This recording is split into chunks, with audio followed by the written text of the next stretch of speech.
and colleagues joining us virtually, welcome to this session on the priorities of donors for independent journalism in the MENA region.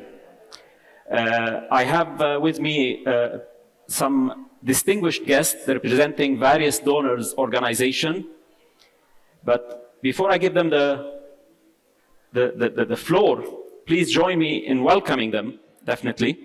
And I wouldn't be exaggerating if I say they represent a lifeline, however small or big you want to think it is, for the oxygen tube of Middle East independent media, for a region with shrinking space of freedom of expression, basic accountability, and prospect for giving hope for the future of a responsible state and a promising society. You donors have kept this lifeline. I know you're modest, you don't take any credit, against all odds. So thank you. From the basic operational, you kept the basic operational abilities of those organizations to work, to the persuading of your headquarters and your donors as well for the organization that you represent, of the importance of the drops you provide to create small waves or alternative information and modestly trickle of knowledge that is badly needed in this society. So next to me, and I know the order has changed, so I won't follow the order, but I'll follow what the order on my paper is Saba Al-Mubaslat, who is the director of the Ford MENA region office. She comes with a huge experience, 25 years or more, in international development and humanitarian response in the field with focus on youth, women, and civil society, among many other things, and a heavy track record in working between donors and field. Next to her is Niveen Youssef Anderson, a specialist in development cooperation for the promotion of democracy and human rights for more than 15 years in Southern and Eastern Africa and the MENA region, working with civil society donors, embassies, and political parties. Also, I would like you to help me welcome Maha Abu Sham'a, a program manager for human rights with focus on defending civic space with Cigarette Rousing Trust. Also, she has been a long operative or person who operated in the civic society sphere in various organizations, among them Amnesty. And last but not least, Mr. Iskandar Al-Amrani, Executive Director for MENA Region for Open Society Foundation and former editor of the Cairo Times. His work has also appeared in the Times, San Francisco Chronicle, Boston Globe, among other outlets. Each, hopefully you'll allow me to let them set their organization priorities, and then we try to answer some key questions that are on the mind of the basic and a new independent journalist coming into the field, to the organization facilitating the work of journalists in the region, to also maybe some donors who are new to the region and how to interact with the realities of this region. So I'll give the word maybe first to, I know there is majority female panel, so I'll give Iskandar the kickstart. If possible, 3 to 5 minutes. This way, if we keep it short, you present what are the priority of your organization, will allow us to kickstart some dialogue and debate later.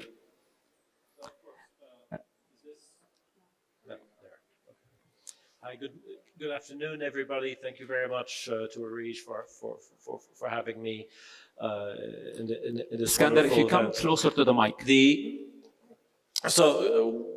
What are our assessed priorities in the region?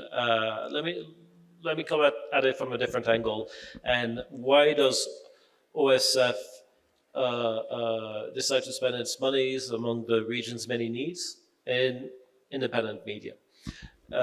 It's because as a foundation, our central concern is the promotion of open societies, by which we mean societies that are inclusive, that are democratic, or at least open to becoming democratic, where you can have a diverse and plural debate about the issues that face these societies. And we think media serves an essential role in doing that. Now, specifically in the context of the Middle East and North Africa, media is important because most of our societies are not that free. That's and often journalists are facing very restrictive environments, very draconian legal context in which they operate, and you know they need they have very little alternative sources of support than foundations and philanthropy more generally, because advertising markets are denied to them. So the natural kind of business models don't necessarily work in our region, especially for the more courageous and independent media. We're in a region where a lot of the media is still under state control or under the control of corporations that generally are more or less allied to the states. So we do see philanthropy as having a unique role because of the specific circumstances of the region in filling a gap, a funding gap for that space to exist. But I think it goes even beyond that, because to be honest, and certainly in philanthropy, this is a global reflection in that media is underfunded everywhere. It's underfunded in mature democracies. It's underfunded, obviously, in authoritarian context. And there is a deep trend, hopefully, that will grow. We're seeing it endorsed by major philanthropies. We're seeing it endorsed by the United Nations, by some leading governments. That there needs to be more funding for independent media, and that this is not just because it's a good thing, but because it's a vital thing for in a world where there's so much disinformation, where there are so many huge problems. It's a vital thing to protect democracy, to be able to have an educated public that is able to tackle some of the great challenges we face. Thank you very much, Sander. I think we'll continue the flow. Maybe you can take the relay, Naveen. Thank you. Yes, thank you so much. So I think I really echo Sander's and FC. Also closer to the mic, please, Naveen. A bit closer? Yeah. Really echo the analysis and the reasons why we support freedom of expression and independent media in this region. Just to give you some background to how we work. So Sweden has approximately around 40 strategies that are decided and approved by the government, Swedish government. And as most of you know, also funded by Swedish taxpayers' money. These 40 strategies approximately, they are regional, global, and bilateral, and thematical can be. In the MENA region, we have a number of strategies. So we have a strategy for the Syria crisis. We have a bilateral strategy for Palestine, a bilateral for Iraq, and then we have the MENA regional strategy. Every strategy has a number of sectors, if you like, or result areas. In most strategies, we don't particularly emphasize freedom of expression. In some places and in some times we have done it, but most of the times, and the last few years, we see it as part of our human rights, democracy, and rule of law work. So one of the results areas in the MENA regional strategy is that we support contributions, programs that supports democratic development, human rights promotion, and rule of law. And of course, support to freedom of expression and media outlets is a crucial part of this. Just also to mention that our strategy 2021-25 is soon midterm. Also to just highlight that we have recently had elections, so there might be some changes in terms of our development cooperation focus, both in total funding, but also perhaps in focus areas. We will know more about this after New Year's. Just would like to highlight also that I think Sweden, for quite many, are known for being core donors We have all us up here that in common, and we, as Sweden, believe in core funding because we know change takes time, and we know that organizations to develop, to be able to implement their strategies and to have impact, capacity development also takes time. So that's one possible. We do want to give core funding to enable organizations to work long term, to have financial safety or security, and to be able to also plan ahead and not just think of next project and next funding. Yes, so I think I will stop there. That's wonderful. I mean, basically you're focused on consistency because it's often core funding is in question or put in question often and raised with donors everywhere. Yes. Thank you. Thank you. Now we'll go ahead, Sabah. Yes, so راح احكي بالعربي لانه مش معقول نكون كلنا عرب وعم نحكي عن المنطقه العربيه كلنا. I'll speak in English. First of all, we are grateful for ARIJ for bringing us together and bringing donors together so that we can think collectively.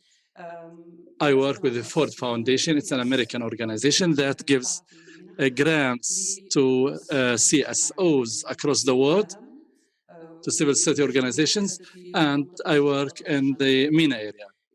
The MENA office is mainly focused on empowering the civil society fabric and communicating with the government to see how we can sit around the table and work together. As a donor, every donor organization has a list of priorities to focus on because it is the area that it understands.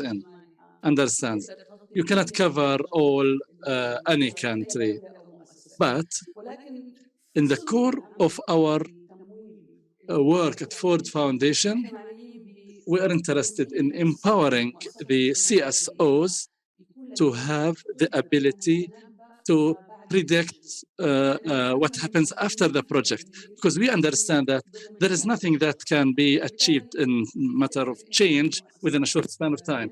So how to work with an organization to have a resilience and to deal or to reform itself when there are different circumstances.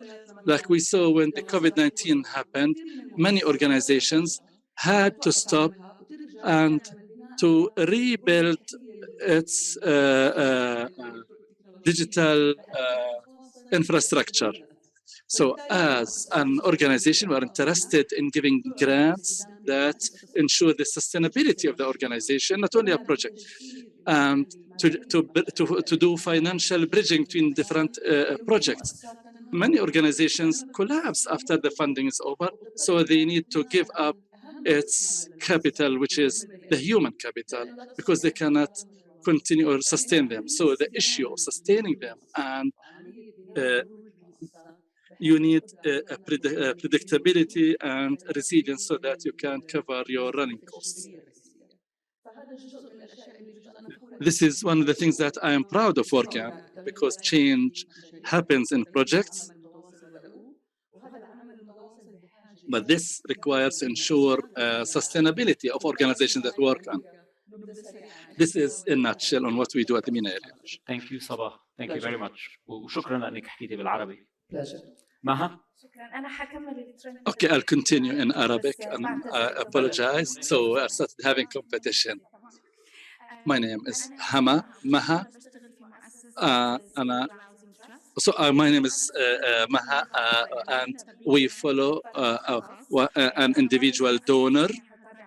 So we have nothing to do with a government or with a certain state. The focus of the organization is based on the rights and funding human rights organizations. But in recent years, we expanded to include organizations working in arts and preserving the environment.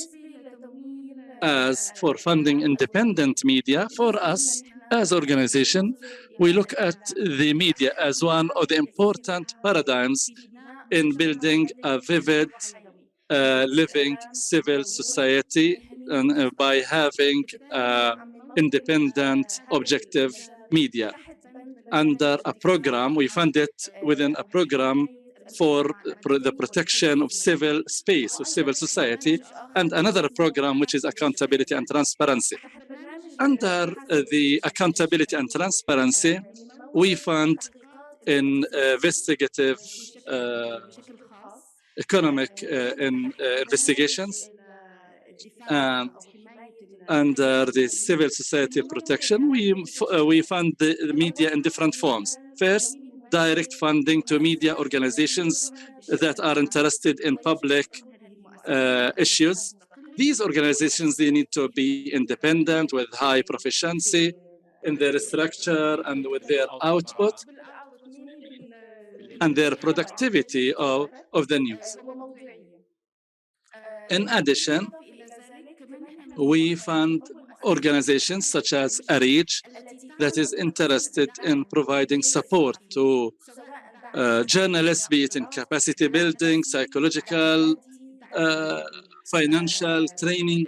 And there are other organizations that work, such as working on female journalists, such as Mary Coven and many other organizations.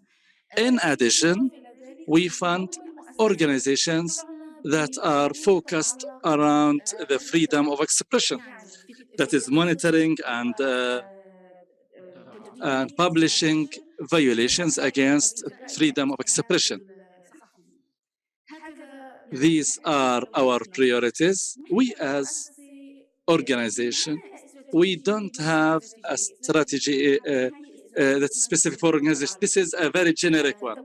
So our funding is focused on organizations or organizational, not project-based. And after we interview the organization, after they pass the, after we review the organization, we do not intervene on how this organization spends the funding.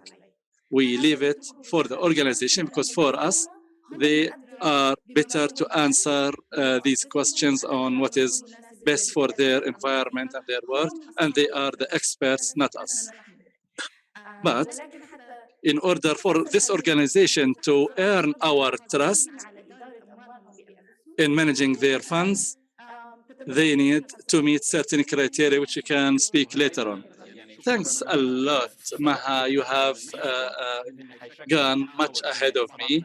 With you, we receive a number of questions if we still have time, because I need to give more time to our experts to speak about around 4 areas. I mean, the donors. To Arabic now, I have to move back to English. I don't know where I am, but I'll try.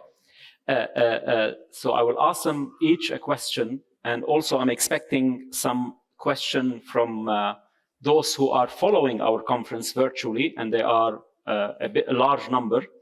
So, but to kickstart this debate and this discussion, thank you, Maha. I will go to Iskander and I'll ask, has the pandemic and now the war in Ukraine changed the priorities of donors, or the donation and the funds available for donors? I'm not talking, I will come to states, but also organizations that are depending on philanthropy. Well, the short answer is, of course. The pandemic was first hit on many economies, and so that it decreases the amount of funding, especially that government agencies are able to give. And there's no denying that the war in Ukraine has redirected resources that might have otherwise gone to, let's say, independent media in the Middle East, to other priorities. But that's frankly quite normal, and we all have to self-adjust to this. OSF is relatively privileged in that it doesn't depend on government funding. It's all funding of its founder, so in a sense we're more shielded to that. But even we had, in reaction to the pandemic, to take a hard look at where were the priorities. Media was actually probably relatively shielded from the pandemic in many ways, but we are also, alongside with Ford, one of the big funders of the culture scene, which I think is adjacent to media, and I think there's an important interrelationship between the two. The culture scene, if you're a theater, during the pandemic, you could not put on a play. If you're a gallery owner or an art gallery, you could not put on a show in the same way. So some areas were much more vulnerable. And I think actually, probably in media, we saw probably more of a demand from media as people were staying at home more and so on during that time. So, we're always looking at the situation in a dynamic way.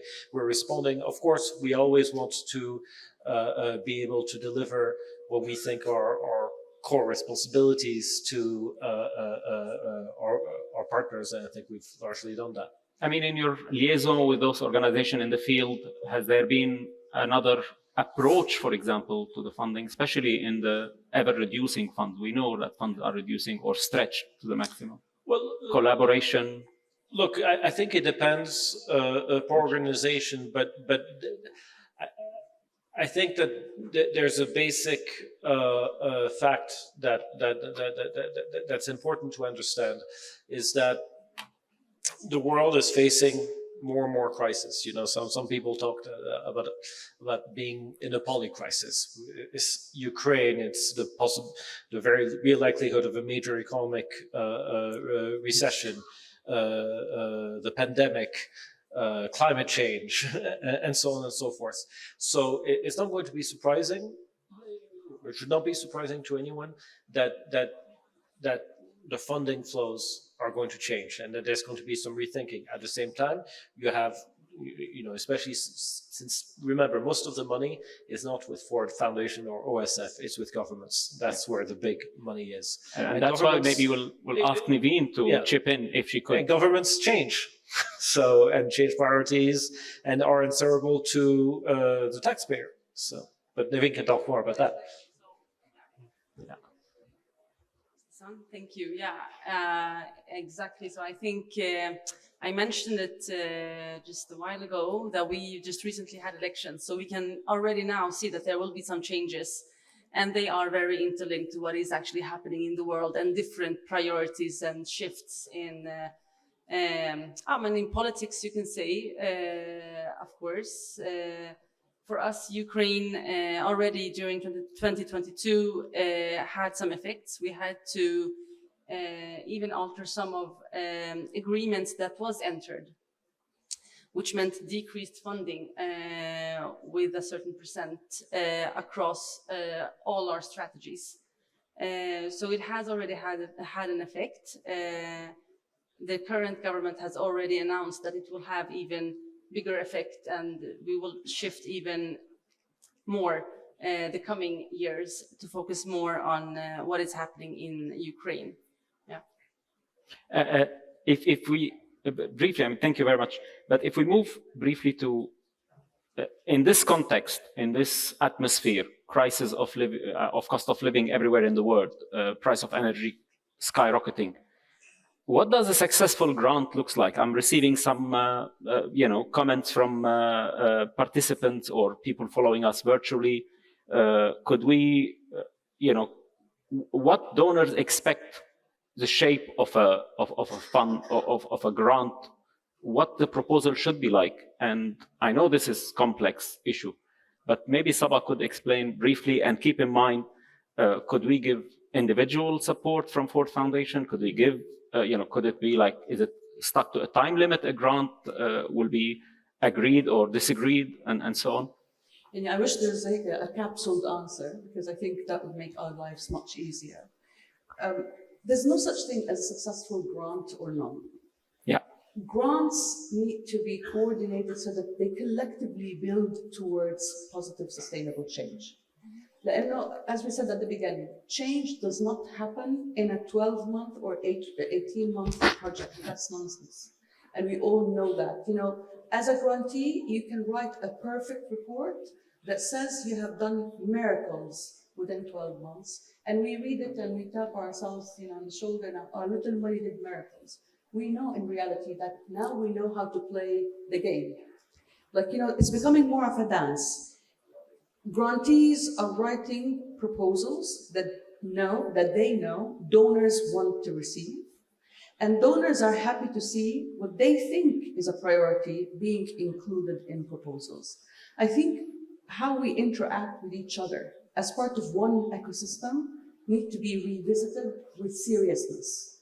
What I mean by that, one, we cannot determine what needs to happen. Okay, we cannot put our strategies down on paper in London and Washington and assume that we know what organizations, CSOs and CBOs need to do on the ground to create change that look like people and that can be sustained by people. That dialogue between the grant makers and the recipients, the receiving end, has to happen. And I think that will require stronger collaboration. Yes. And new rules of the game, maybe. Very much so. And I think because to what you rightly said, Alexander, there's so many problems and limited financial resources. So we have to unlearn how we did business in the past and relearn how to engage in business that has higher return on investment. The other thing is that if you look at a project, you may be, if you're counting heads, you may be able to say, I have ticked the boxes, I have achieved my results. But if you look at creating change in the collective being of a nation, this doesn't happen in a project. Definitely. And this doesn't happen without having the government around the table so that they can sustain those changes or those changes that, instead of fighting against them in most cases. We're coming later to the sensitivity about what are the measuring, what is a measure. But before, is anybody want to add maybe Maha on the issue of the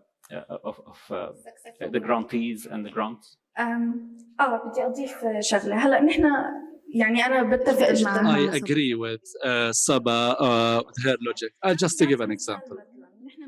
In our organization, we grant organizations. So the successful funding relation is that when we give an organization that has a successful organizational system that has high accountability and has a good relation with the different organizations and in responding to the needs on the ground. This is the criteria for successful relation, not that this project you have a report around it. No, this is not the criteria. So when we start the relation and our dialogue, most of the questions will be around your organization in general. What are your aspirations? What are your challenges? What are your plans? What are your opportunities? And this is the dialogue that we build around. Just an example. Thank you. Success is to create new platforms and not only or new organizations, and not only to give the existing ones, to expand the ecosystem. So to create in this space a space for new ones. And this is where I come to creating new organization, coming to Niveen with the next question about core funding. You are known to be supporter of core funding when others are rather, let's say, hesitant or do it per project in a sustainable way. How do you balance that and ensure that you choose, traditionally every donor is sensitive to core funding, so to speak. How do you ensure facilitators could stay the course and then deliver on some of the set goals despite all the adversities? Can you repeat the question, Mohammed? I don't understand. So I'm going about core funding. Yes. There is always across this sector question marks about core funding. Do we have enough to keep our staff? Do we have enough to roll over to next year? How do you do it? And knowing that you do support some core funding. No, I think, we fully understand that reality and that struggle. That is exactly why we do core fund. And we also encourage others to start core funding or increase their core funding, because I think for us, it also is a dilemma when we are the only core donors and others are giving specific project grants. Because what happens is we support the strategic plan and then organization in full, in total. And then you have maybe 5 other organizations funding only specific projects. What will happen is this organization will have to focus on project reporting for those specifically and divert a bit, or quite a lot sometimes, from the strategic plan and from the core funding, because it's already there. It's approved, it's settled. They don't have to prove and reprove themselves to us. They have this long-term commitment. We have already, made these approvals. So what we see instead is that they do other things than perhaps we were in agreement with initially. Yep. So that is also a dilemma for us as core donors, but it is a bigger dilemma, of course, for the organizations. So it is, we see how organizations sometimes are torn apart and do not, perform to their full potential because of this. So one thing that we do as a core donor is to try to engage with other project or program donors in coordination formats, to meet regularly, to agree on having, one report to be submitted, to have regular review meetings, perhaps joint field visits, etc. It will, of course, help the organization quite a lot and simplify their work, and they can actually focus on what they plan to do. But it also serves, the overall purpose of our support, the strategic plan. Yeah. So we make sure that what we invested in will actually be implemented. Sure. OSF is another philanthropy that tends to favor giving core funding, and that's because of, to be very clear, in the media space, when we invest in a publication, it's not to get X number of articles published or X number of journalists hired. It's about the role that publication will have in its national or regional ecosystem. It's much more than the journalism, actually. It's about institution building. It's, and I find that publications often are a learning place for young people. That's another function that they serve. It's about how well the organization is run, that it has the resources to think not just about paying people salaries, but also the well-being of their staff, that they have adequate human resource policies in place, a range of things. We look at it from a much more complicated angle than just what has been published, has this story, had a lot of readers, and so. And this is the next question that I'm coming to. You touched on measurement. Often donors are criticized that measurement and the measuring tools of the impact is often a contentious issue between the people working in the field and the donor organization. And in some areas, for those organizations to exist, despite the challenges they have and the adversities, it's enough that they are operating. And I know, in hindsight, you need to prove the fruit of your funds and stuff. How Sigrid Foundation works? Well, نحن مثلا ما بنستخدم هاي الميجرز.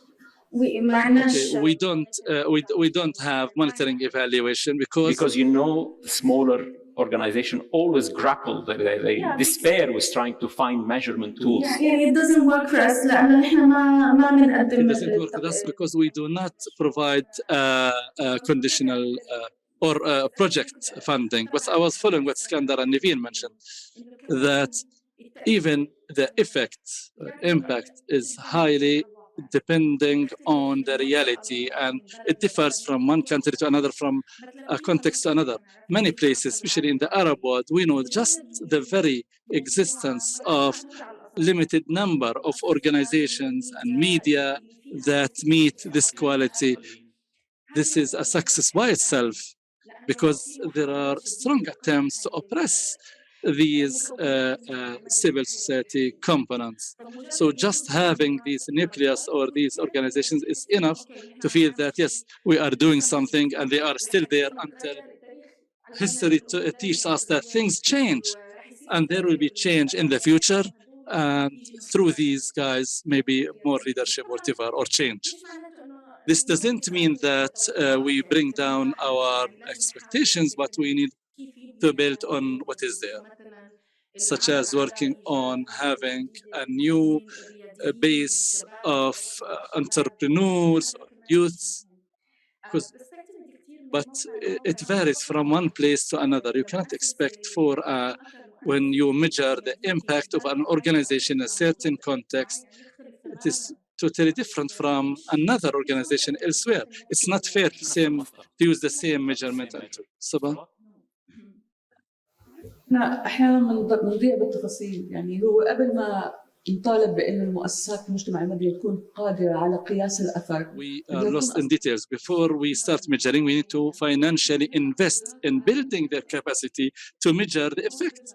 And here I turn back to core funding, the objective of which is not only to pay salaries, but also to increase the capacity or to build the capacity of the and efficiency of the organization, to be able to attract new tools, be it in technology or even to learn new skills,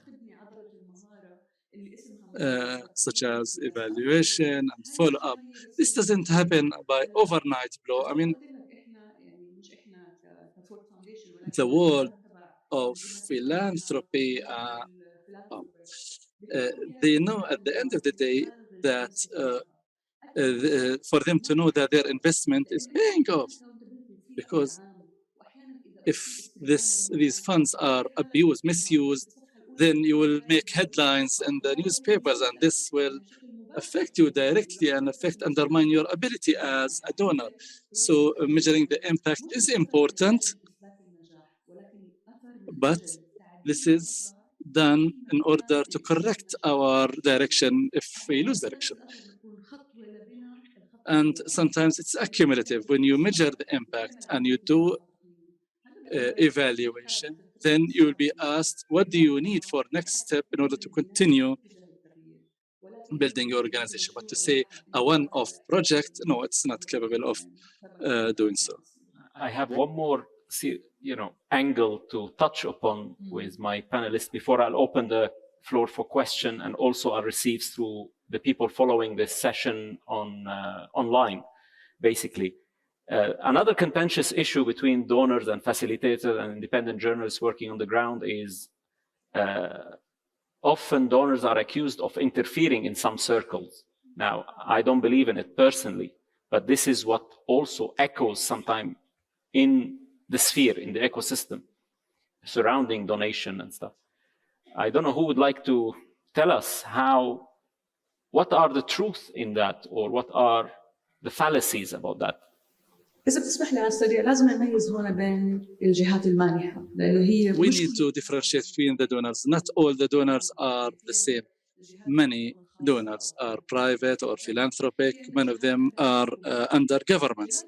Those who are under governments, they are related to bilateral relations and strategic plans, and these are restricted and they have clear plans that naturally agree with the overall policy of the donor government. Other organizations like us, they have the freedom. It is a private funding, so it doesn't belong to a certain government political agenda. Ford Foundation has nothing to do with the American government. The source of our source funding, it's philanthropic, so it's more of a charitable. So when it's philanthropic coming from this background, the way you perform and your ability to correct your track is not related to government policies. Just to differentiate between the different donors that come from different backgrounds. Niveen, you want to get in, although they just told me, and I wish they extend this discussion another 5 minutes. They told me we have only 6 minutes left. Go ahead. Just very short. So coming in from a government agency side, I think just we talked about it before.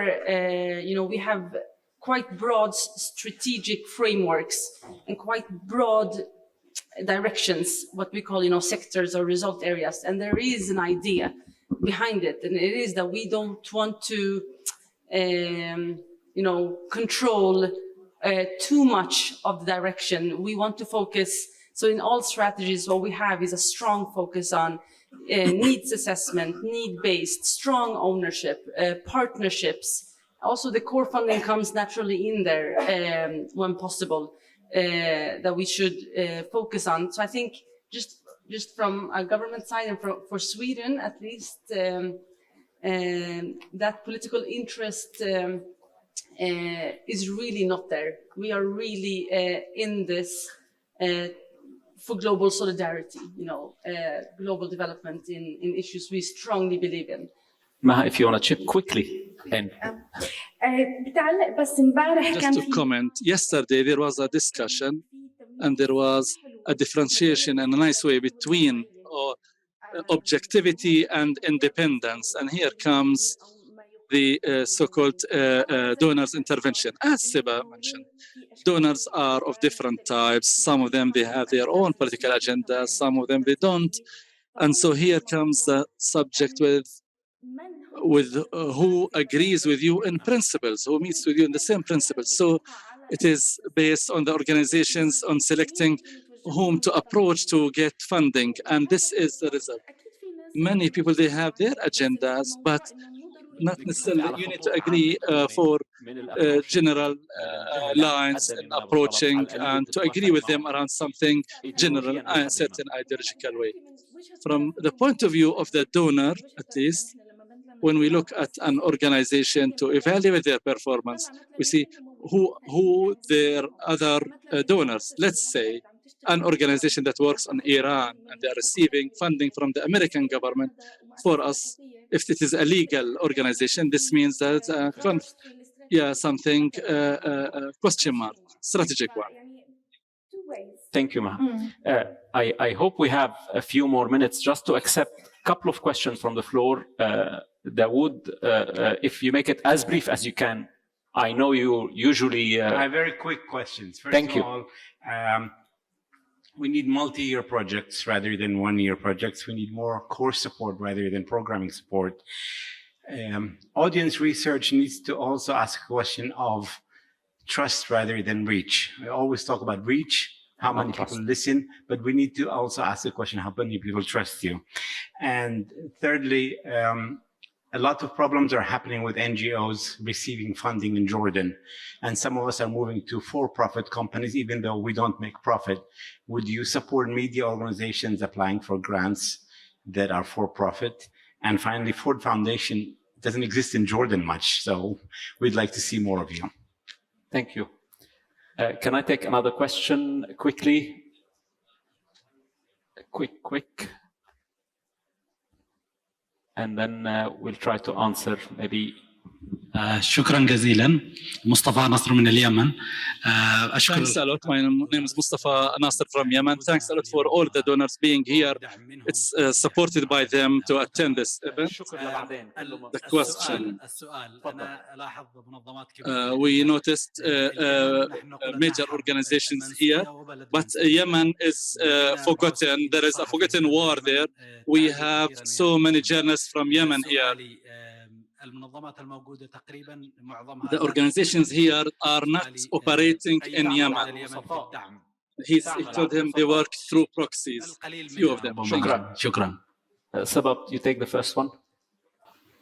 I'm very much interested to speak more with each other after this meeting and to speak in details. As for Ford Foundation, we are here, and Jordan is one of the focus countries. Maybe in the future it can be more and more intensive, and this depends more on having people or partners to work with. Yemen has a special status. It is at a stage that is full of injuries, and we wish recovery for Yemen. Some Arab countries, that's why I say that studying the strategies of donors can help us. Some donors like Ford Foundation, we have focus countries, but regional grants are given as my colleague mentioned, we leave it to the recipient of the fund to work in the whole of the region. Just take ARIJ, since we are here. When we give a grant to ARIJ, we do not intervene at all in where ARIJ works geographically. That's why the issue of not intervening after making the grant is important. We find that when we work with ARIJ and others, they have regional projects. They might be working active in Sudan, Algeria, Yemen, and others. And these countries not necessarily a priority country for us. But it's important for me to speak more with you. All of that you have mentioned about priorities. And Bas, maybe Niveen, you want to come in about funding, non-for-profit or for-profit organization. Does that play a role in Sweden? Well, it did play a role previously, but we are, adapting. We are adapting to the new realities, and but it's complicated actually. It's not as easy as I can say, no, it doesn't play a role. We take it case by case, and we do look into it. We do understand the realities we all work in. The short answer is just that we need to look at it case by case. One more question and a second question, and then we have to close the session, I'm being told.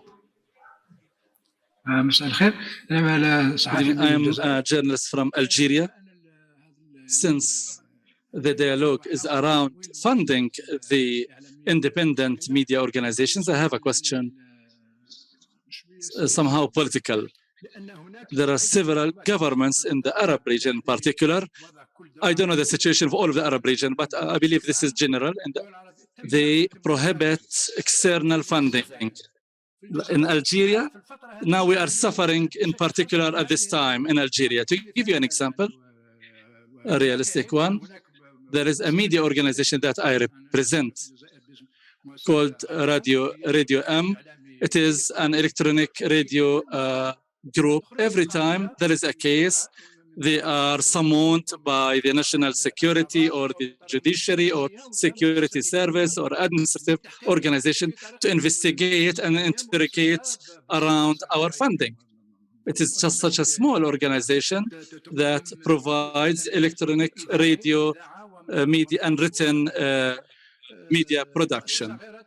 And we hire around 20 employees. Every time the government may either through the administration or judiciary or security would interrogate us around our funding. Thank you. Any word about this? My question, for instance, ARIJ, it has partnership with embassies such as Denmark and Sweden. Can ARIJ, these embassies, speak with the Algerian government? They are partners with the Arab governments, not only Algeria. Thank you for your question. Do you have any other question? And if it's from Yemen?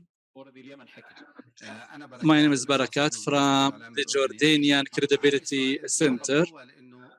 How can we differentiate between the CSOs who have political objectives or suspicious ones in order to accept supporting them? And second question, if you are donors to the media organizations, some of the organizations that you fund are major sources of fake news. Do you have any criteria to check the content or the quality of content? Can we see Niveen about the state doing anything, interfering on bilateral reasons vis-a-vis Algeria? Or is it more complex situation than that? It's a more complex situation than that. Anybody would like to? If I may, I mean, it's kind of relevant to all the questions. In mean by wrapping up as well, Isander, so go ahead.